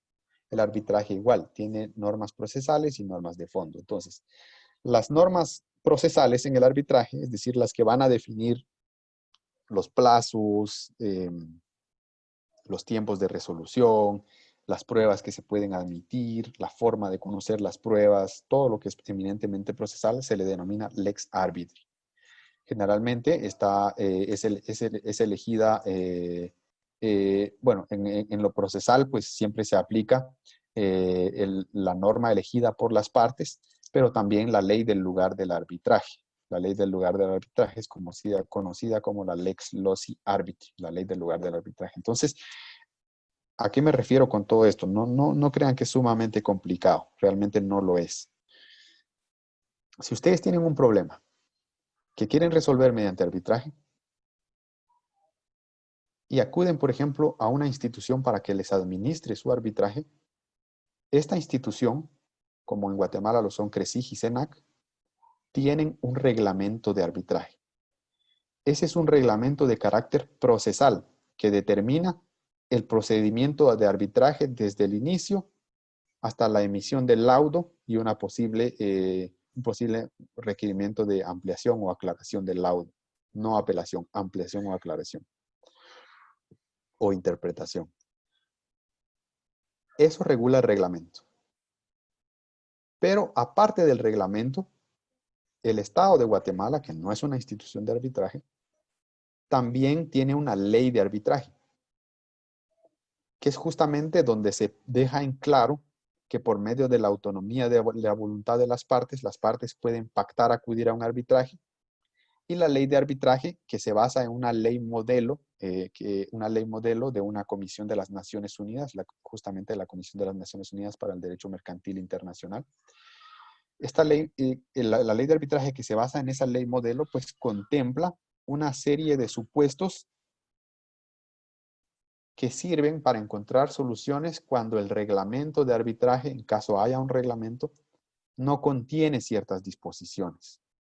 Entonces, si el reglamento de arbitraje no menciona nada relacionado a cómo se va a conformar el tribunal arbitral, no nos tenemos que preocupar porque tenemos la ley de arbitraje y la ley de arbitraje sí contempla eso. Entonces, eso, estas dos normas serían las normas procesales, la lex arbitri y la lex loci arbitri. Y también les adelantaba que tenemos la ley aplicable al fondo. La ley aplicable al fondo puede ser la que elijan las partes.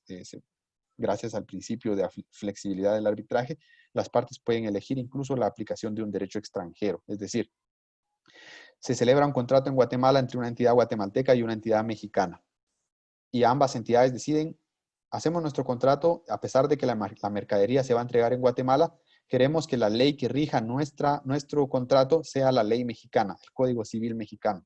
Entonces, si tenemos un problema entre entidad guatemalteca y entidad mexicana, queremos que nuestros árbitros no resuelvan utilizando el Código Civil guatemalteco, sino que utilicen el Código Civil mexicano y el Código de Comercio mexicano. Entonces, ya las partes ahí habrían pactado su ley aplicable al fondo de la controversia. Cláusulas compromisorias y compromisos arbitrales. Como les adelantaba también, pues aquí es importante estudiar la validez del acuerdo. Para que un acuerdo sea válido, tomen esto en cuenta. El acuerdo es válido cuando consta por escrito. Pero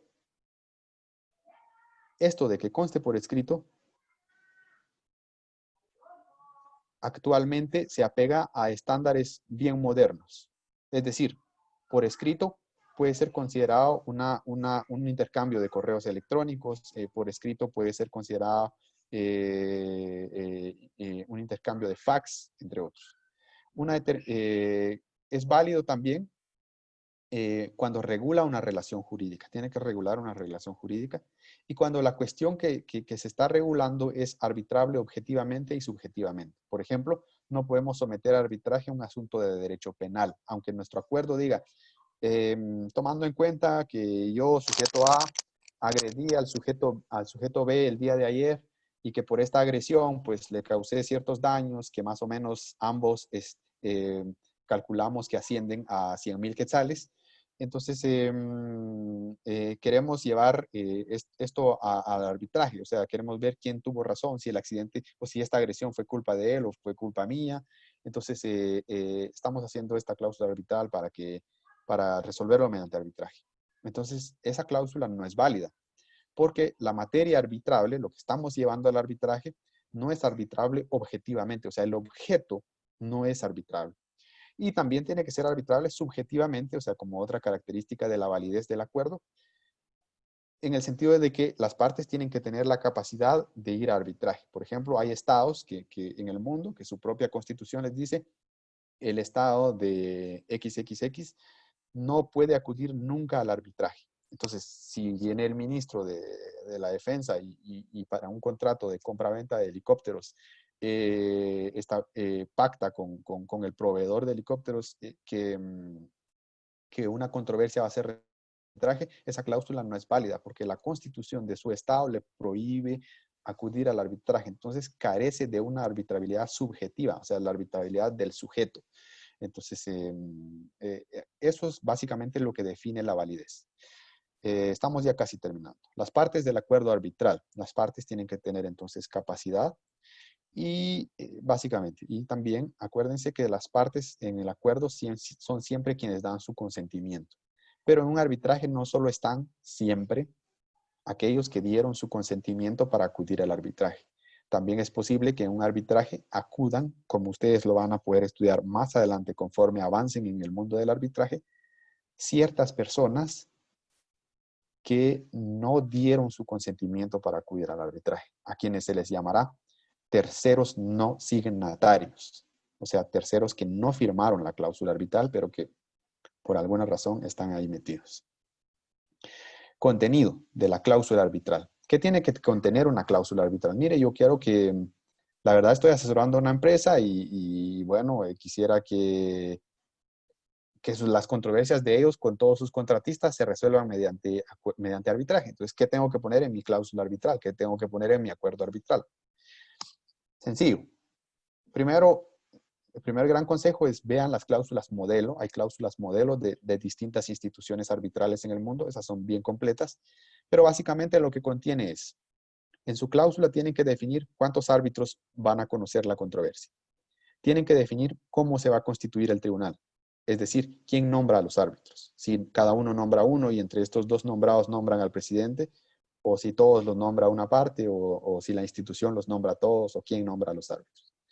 Si es un arbitraje ad hoc o institucional, porque si es institucional hay que designar a la institución, hay que decir mi arbitraje lo va a conocer CRESIG, mi arbitraje lo va a conocer CENAC. La sede del arbitraje, yo quiero, o nosotros, perdón, siempre es nosotros queremos que nuestro arbitraje sea en México, ¿ok?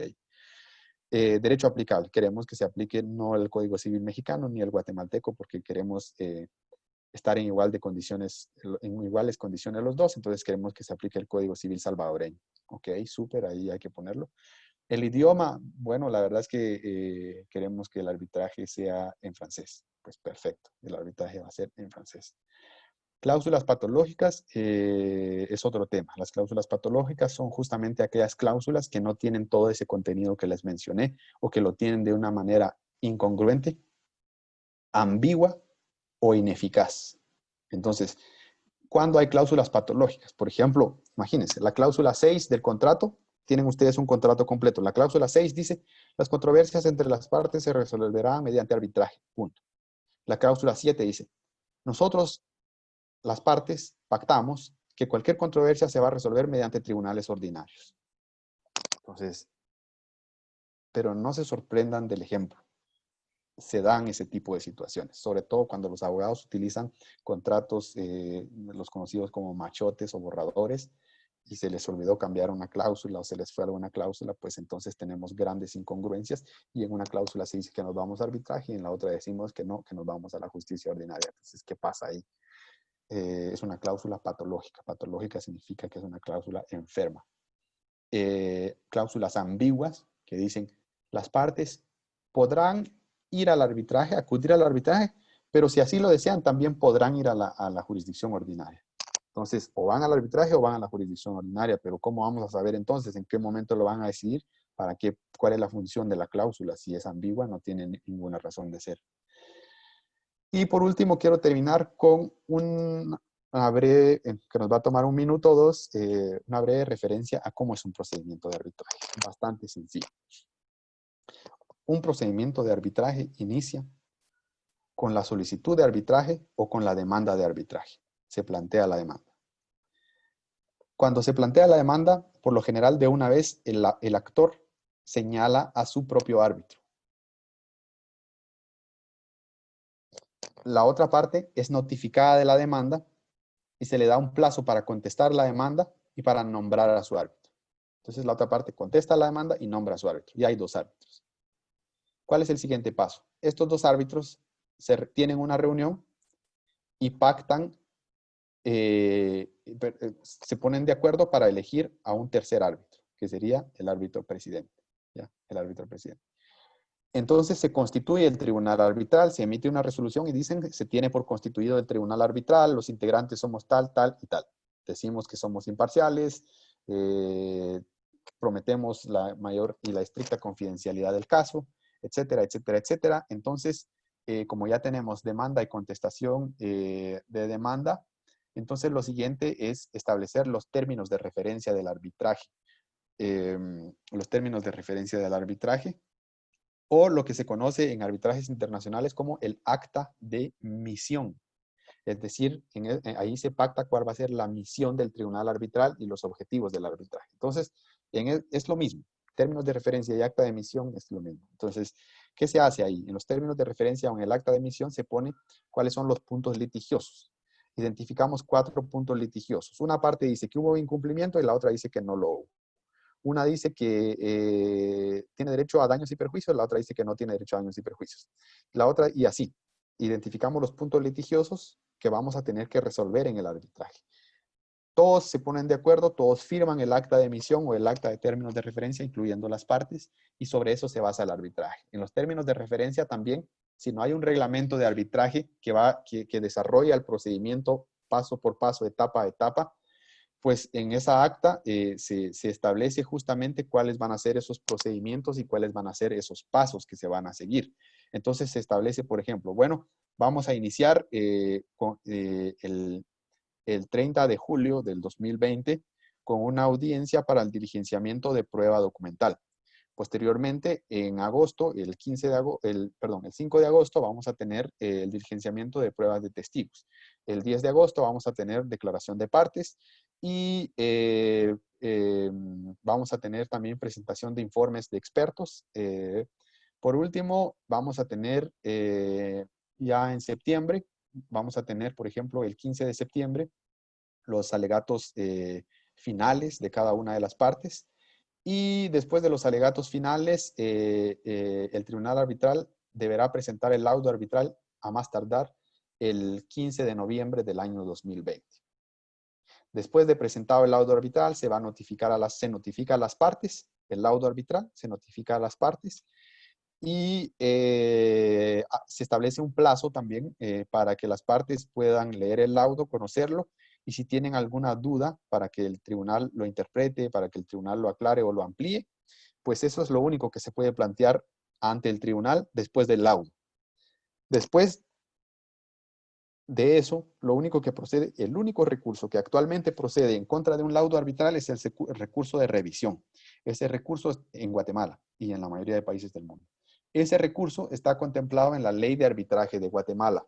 Pueden revisar en qué consiste. Y posterior a eso, pero ese recurso ya no lo conoce el tribunal arbitral. Un recurso de revisión en Guatemala lo conoce una sala de apelaciones civil. Entonces, cuando la sala resuelve el recurso de revisión, pues ya lo que procede es la ejecución del laudo arbitral por medio de un tribunal de ejecución. Y eso sería básicamente la presentación por el día de hoy. Eso sería una introducción al mundo del arbitraje. En eso consiste el arbitraje. Esas son las diferencias entre el arbitraje comercial y el arbitraje de inversiones. Espero, como les digo, el mundo del arbitraje es enorme.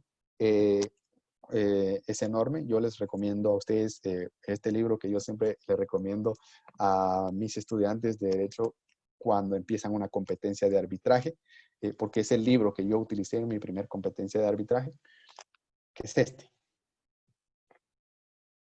No le estoy haciendo publicidad a nadie guatemalteco porque no es de un autor guatemalteco. Se llama Teoría y Práctica del Arbitraje Comercial Internacional, edición Thomson Arasandi.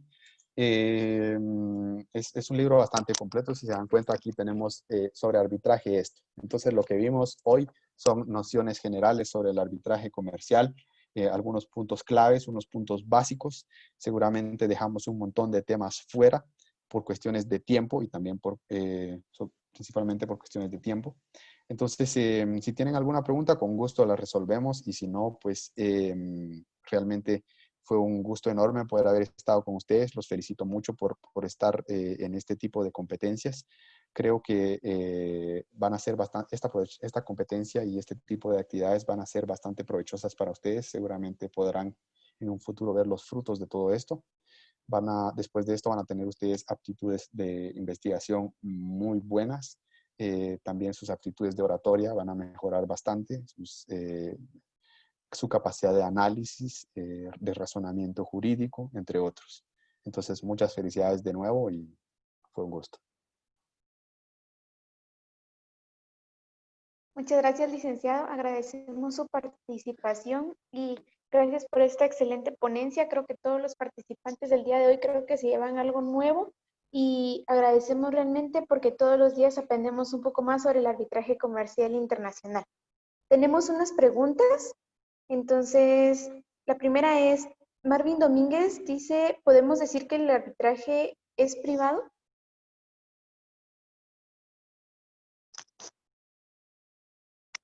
Tiene apagado el micrófono, licenciado. Gracias.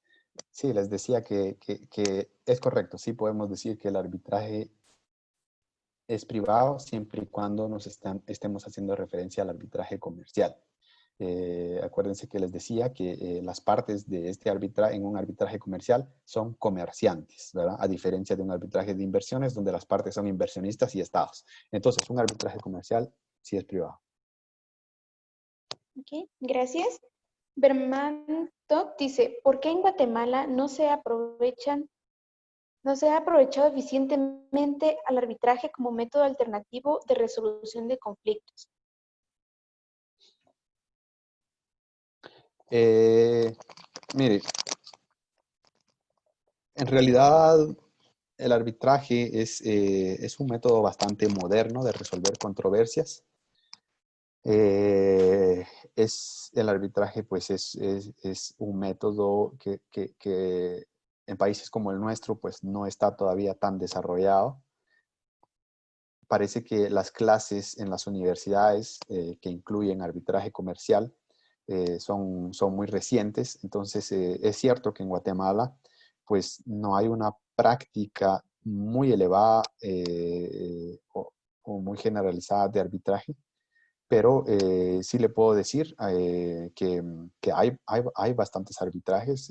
Hay instituciones como CRECIG y SENAC que conocen de muchos arbitrajes y cada vez más hay abogados especializados en el mundo del arbitraje. En Guatemala tenemos abogados sumamente expertos en la materia y esto va para más, siempre va creciendo. Gracias, licenciado.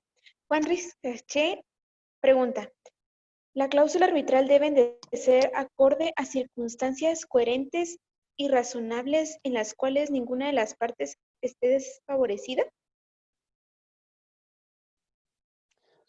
Mire, no necesariamente no necesariamente las partes tienen que tener igualdad de condiciones en una cláusula arbitral. De hecho, hay cláusulas arbitrales que en la doctrina se conocen como cláusulas arbitrales isométricas.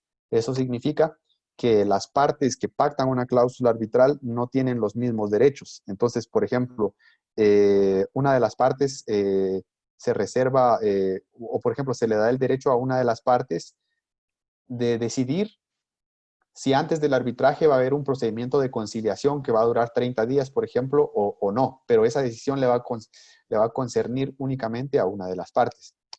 Ahí estaríamos ante un ejemplo de una cláusula arbitral que contempla derechos desiguales, que sería una cláusula isométrica. Entonces, las cláusulas no son inválidas por el simple hecho de que establezcan mayores facultades o derechos para una u otra parte, porque al final de cuentas las cláusulas arbitrales o los pactos de arbitraje se basan en el principio de autonomía de la voluntad. Entonces, si yo consentí tener menos derechos que la otra parte o al revés, pues lo hice haciendo uso de la autonomía de mi voluntad y tengo que respetar ese compromiso adquirido.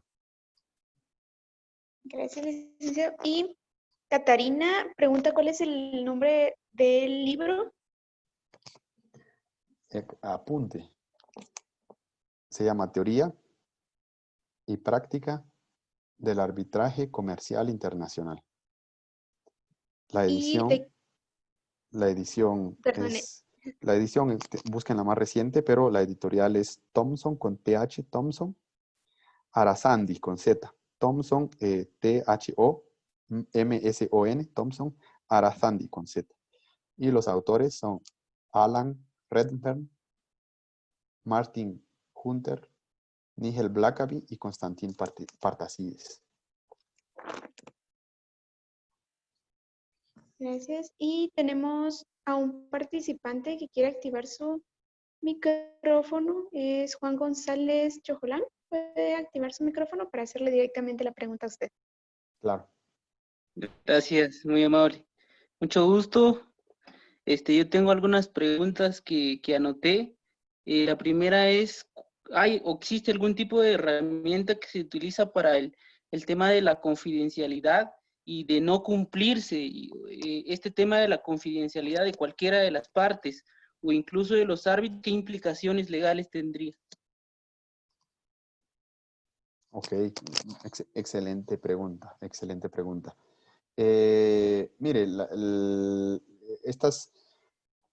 el tema de la confidencialidad del arbitraje, pues al final lo que podría implicar son responsabilidades de carácter civil. Entonces, si usted revela el contenido de un arbitraje o documentos o algo que pueda perjudicar a la otra parte, y esto tiene un perjuicio económico en su contraparte, pues esta parte puede perfectamente demandar a la parte que incumplió el compromiso de confidencialidad y por responsabilidades civiles. Y entonces puede solicitar ahí indemnización por daños y perjuicios causados por violar el principio de confidencialidad del arbitraje. Seguramente habrán algunos otros mecanismos que habría que evaluar, pero en un primer momento eso. Gracias. Bueno, tengo otra pregunta que dice que de no haber una cláusula en el contrato donde esté expresamente de que la problemática o el conflicto se resuelva ante arbitraje, pero si así lo decidieran en algún caso ambas partes, podrían también haber arbitraje o necesariamente debería haber la cláusula arbitral dentro del contrato que se realiza. Entonces, si entiendo su pregunta, es que no hay una cláusula, pero una vez surge la controversia, ellos quieren y deciden ir a arbitraje, ¿verdad? Exactamente. Sí, sí es posible, sí es posible. Es decir, sujeto A y sujeto B celebran una controversia y celebran un contrato, perdón, y es un contrato normal, no contiene una cláusula arbitral. Pero una vez surge la controversia, ellos entre ellos se ponen de acuerdo y ambos estiman que resolver el conflicto mediante un arbitraje resultaría una mejor opción. Entonces, estas partes sí se pueden poner de acuerdo y pueden celebrar un acuerdo de arbitraje en ese momento. Es decir, los acuerdos de arbitraje no necesariamente tienen que ir en el contrato, inserto en el contrato del cual surge la controversia. También pueden haber pactos de arbitraje celebrados en un contrato distinto que haga referencia al contrato principal. Y de hecho, aprovechando esto, pues creo que es una excelente oportunidad para decirles que aunque el contrato esté dentro, aunque la cláusula arbitral sea parte de un contrato, existe un principio que se llama autonomía de la cláusula arbitral. Si en algún momento se alega que un contrato es nulo y justamente ese va a ser el problema del litigio, eso no significa que la cláusula arbitral también sea nula y que por lo tanto el tribunal no es competente para conocer de la controversia, sino que por este principio de autonomía de la cláusula arbitral se separa del contrato en general y entonces, aunque el contrato esté siendo alegado de nulidad o está siendo redarguido de nulidad, la cláusula arbitral va a permanecer válida si cumple con todos los requisitos propios de la cláusula arbitral. Gracias. Tengo una última pregunta que es si dentro del arbitraje puede actuar algún tipo de perito o experto como algún tipo de medio de prueba o de la demanda de contestación, o únicamente los árbitros son los que de cierta manera son los sujetos de toma de decisión. Excelentes preguntas, Juan. Felicidades. Muy buenas preguntas, de verdad. Yo feliz de que estén planteando estas preguntas y de poder darme cuenta que hayan aprovechado este tiempo que tuvimos entre todos. Mire, la respuesta a su pregunta es sí, sí. El arbitraje, todo lo que se alegue en un arbitraje también tiene que ser probado. Entonces, las partes, si están apegadas a un reglamento o a una ley de arbitraje, pues los reglamentos y las leyes de arbitraje sí establecen diferentes medios de prueba que se pueden utilizar en un arbitraje. Por lo general, si no lo contemplan expresamente, hacen referencia a algún código. Entonces, en Guatemala, en un arbitraje nacional, pues se pueden utilizar todos los medios de prueba que establece el Código Procesal Civil y Mercantil y se desarrollan casi de la misma manera o se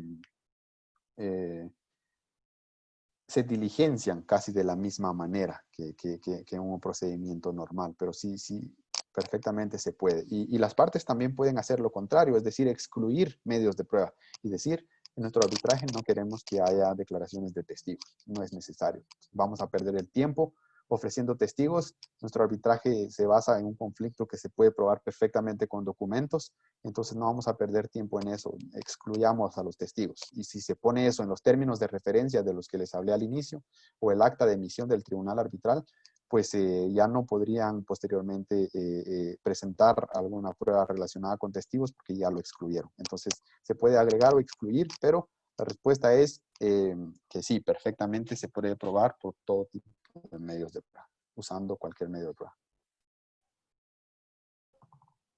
Muy amable, Lick. Saludos. Gracias. Agradecemos las preguntas de Juan. ¿Alguien más tiene alguna duda antes de pasar con el siguiente punto? Creo que no. Creo que todo quedó muy claro. Nuevamente agradecemos bastante la ponencia que usted nos dio el día de hoy por darnos de su tiempo, licenciado. Es muy valioso para nosotros y agradecemos bastante realmente que usted tome el tiempo para poder expresar sus conocimientos con nosotros. Me están informando de que alguien estaba levantando la mano, pero no sé, ¿alguien desea hacer una pregunta más? Licenciado, muy buenas noches. Buenas noches.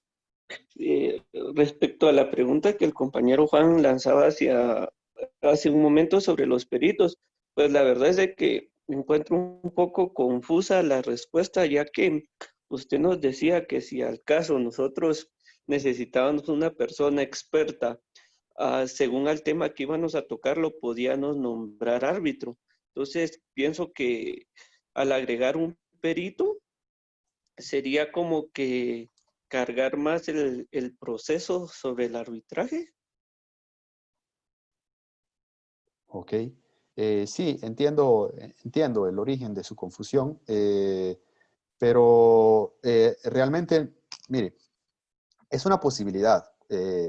Cuando yo les hablé de la posibilidad de nombrar a profesionales que no sean del derecho para integrar un tribunal arbitral, fue un ejemplo para desarrollar la flexibilidad del arbitraje. En la mayoría de los casos realmente no es así. Realmente se nombra a abogados, gente del mundo del derecho.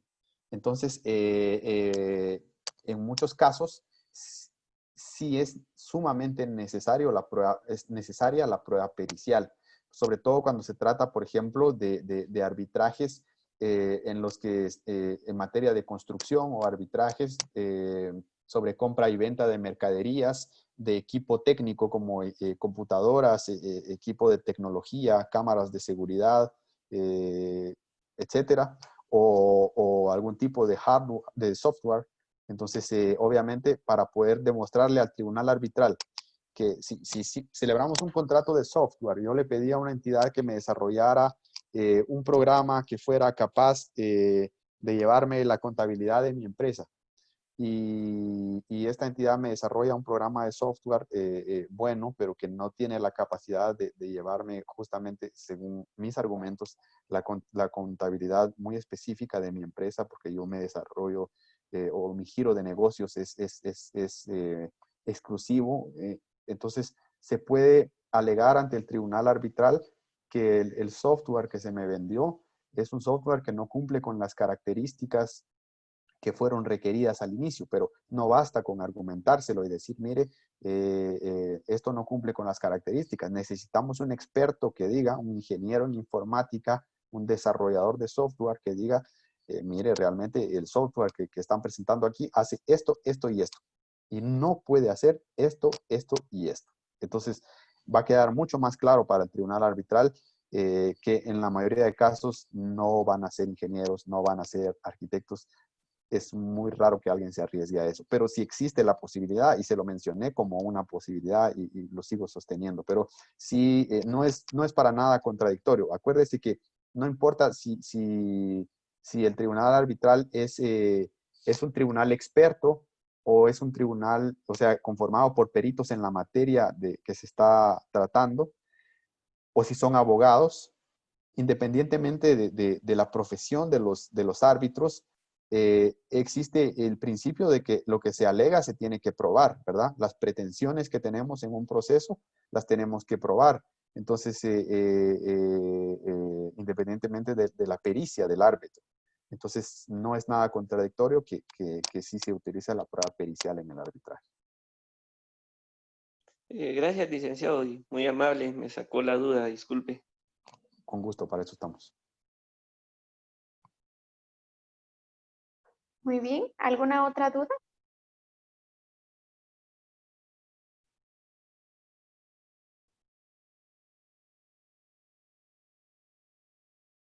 Creo que no. Ahora sí son las últimas dudas. Pues no me queda más que agradecerle nuevamente, licenciado, por el tiempo que nos otorgó para poder disertarnos acerca del arbitraje comercial internacional. Es un gusto poder tenerlo aquí y para la organización del MUT Arbitraje es un placer poder contar con su apoyo. A todos los participantes les agradecemos el tiempo otorgado. De igual manera, les pedimos que el día de mañana estén a las 5 de la tarde para la siguiente inducción. Todos tengan una buena noche. Gracias, licenciado. Buenas noches y nos vemos mañana. Descansen. Gracias, saludos a todos.